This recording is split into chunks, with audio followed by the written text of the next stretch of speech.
Praise the lord అందరికీ. నిన్న మరి యాక్ట్స్ క్విజ్ అందరు ఆడారు కదా. నిన్న 2 ఛాలెంజ్ క్వశ్చన్స్ అడిగాను. మొదటిది లూకా గారు ఎన్ని పుస్తకాలు రాశారని, అలానే లూకా గారి పేరు బైబిల్లో ఎన్నిసార్లు ప్రస్తావించబడిందని. మరి చాలామంది సమాధానాలు కామెంట్స్లో పెట్టారు. అందుని బట్టి వందనాలు. వాళ్ళల్లో ప్రిన్సీ గారు, thank you sister, Ramesh thank you అమ్మ, కుమారి గారు, హెలీనా జ్యోతి గారు, మేరీ జ్యోతి గారు, రజని గారు, ఇలా కామెంట్స్లో ఆన్సర్స్ పెట్టిన వాళ్ళందరికీ వందనాలు. కరెక్ట్గా పెట్టారు. నేను ఆన్సర్స్ రివీల్ చేస్తున్నాను. లూకా గారు 2 పుస్తకాలు రాశారు, లూకా సువార్త అండ్ అపోస్తల కార్యములు. అలానే లూకా గారి పేరు 3 సార్లు ప్రస్తావించబడింది బైబిల్లో.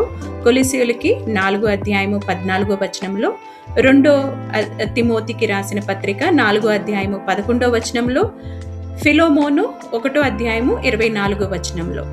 So thank you so much. ఇలాంటి క్విజుల కోసము మన ఛానల్ని ఫాలో అవ్వండి.